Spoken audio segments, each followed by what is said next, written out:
साई मराठी ह्या चॅनलमध्ये तुमचे अगदी मनपूर्वक स्वागत करते।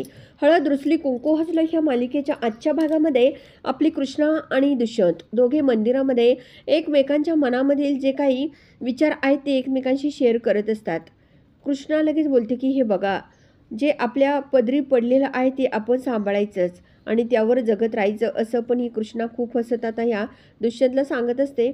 त्यावर आता दुष्यंत बोलतो की खरोखर खूप विचार मस्त आहेत तुझे।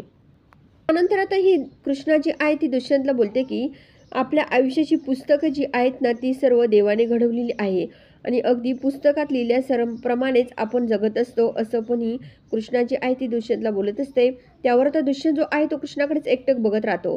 दोघे एकमेकाकडे बघतात तेव्हा ही कृष्णा जी आहे ती या दुष्यंतसमोर एक बोटाची चुटकी वाजवते आणि बोलते की कुठे हरवलात।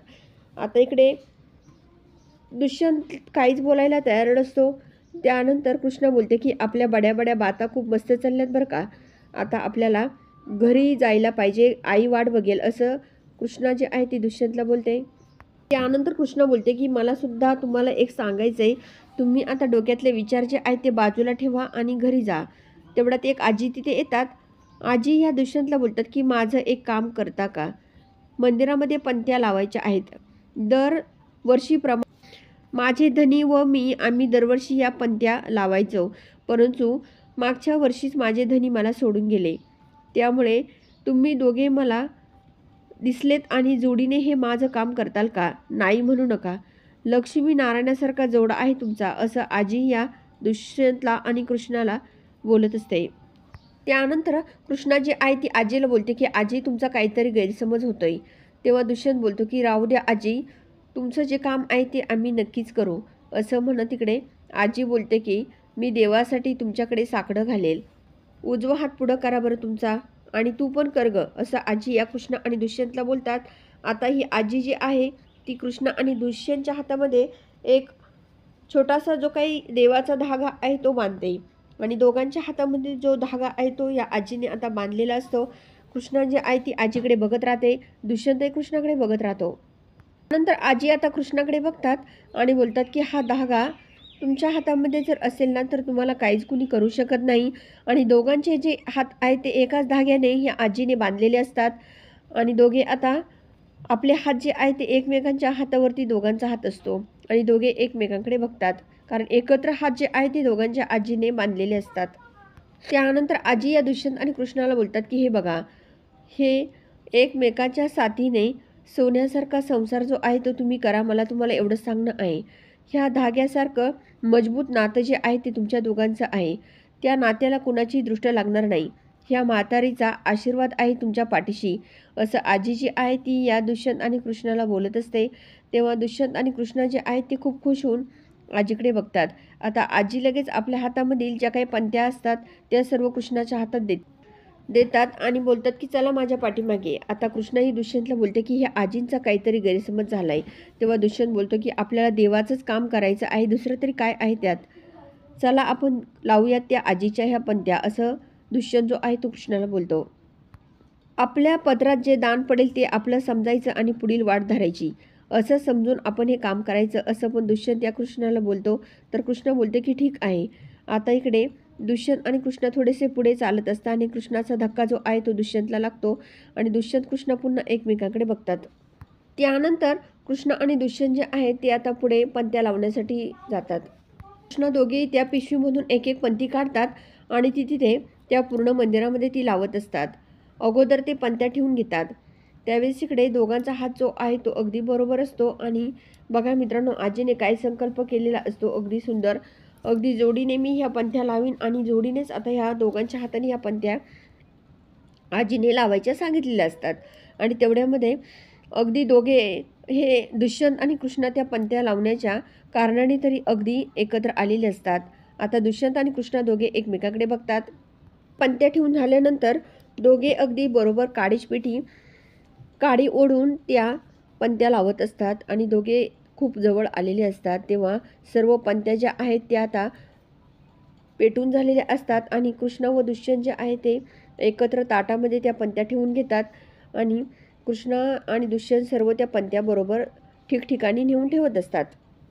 आता काही पंत्या ठेवत असताना या कृष्णाला चटका बसतो तर दुष्यंत आता अगदी हळूच प्रेमाने त्यावर प्रेमाने फुंकर मारत असतो. तेव्हा दोघेही पुन्हा एकमेकांकडे बघतात आणि दुष्यंतच्या मनातसुद्धा आता कृष्णाविषयी प्रेम निर्माण झालेलं असतं आणि कृष्ण आणि दुष्यंत एकमेकांकडे बघत असतात. आणि इथे हळद रुसली कुंकू हसलं या मालिकेचं थोडंसं टायटल सॉन्ग म्युझिक इथे लावण्यात आलेलं आहे.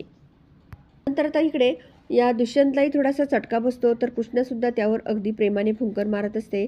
आता अगदी सर्वत्र मंदिरामध्ये त्या पंत्या ठेवून झालेल्या असतात आणि कृष्णाची आई ती हात जोडून देवाचं दर्शन घेऊ लागते. परंतु तेवढ्यामध्ये दुष्यंतचा हात जो आहे तो कृष्णाच्या हाताला बांधलेला असतो आणि कृष्णा पुन्हा दुष्यंतचा हात आपल्या हातात घेऊन देवाचं दर्शन घेते.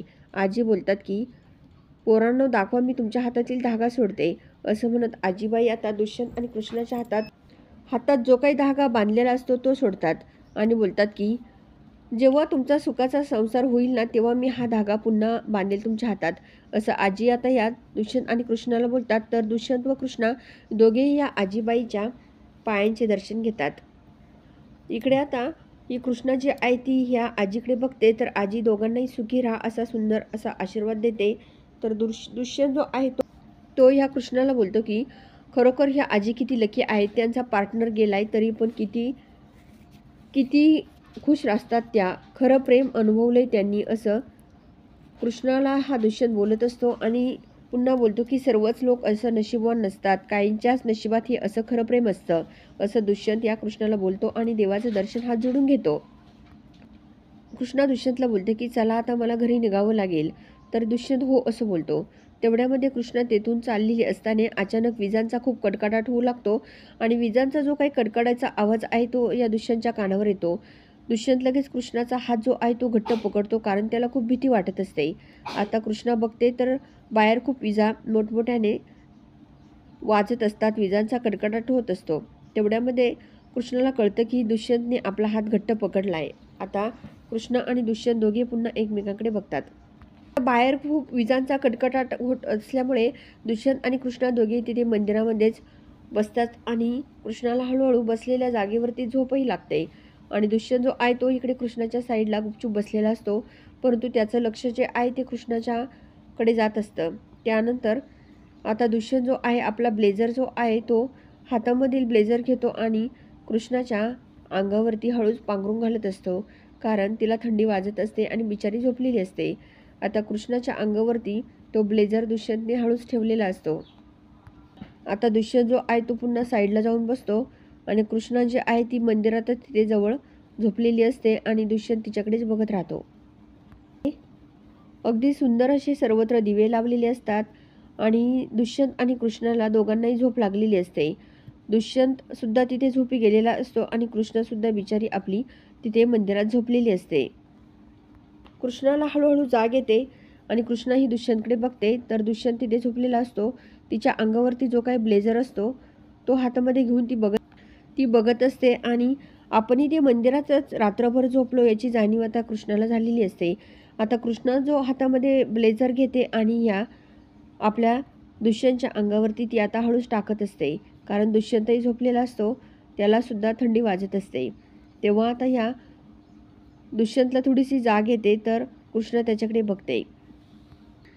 कृष्णा पुन्हा हात जोडून देवाचं दर्शन एकदा पुन्हा घेते आणि देवाचं दर्शन घेतल्यानंतर आता तिला घरी निघायचं असतं. मल्हार नावाचं अगदी छान प्रकारे हे मंदिर असतं. त्यानंतर कृष्णा जी आहे ती इकडे आता घरी येणार असते तर भक्ती तिची वाटच बघत असते. भक्ती बोलते की नेमकं कृष्णा कुठे राहिली असेल रात्रभर, मला तर तिची खूप काळजी वाटते. तेवढ्यामध्ये कृष्णा हळूहळू घरी आलेली भक्तीला दिसते.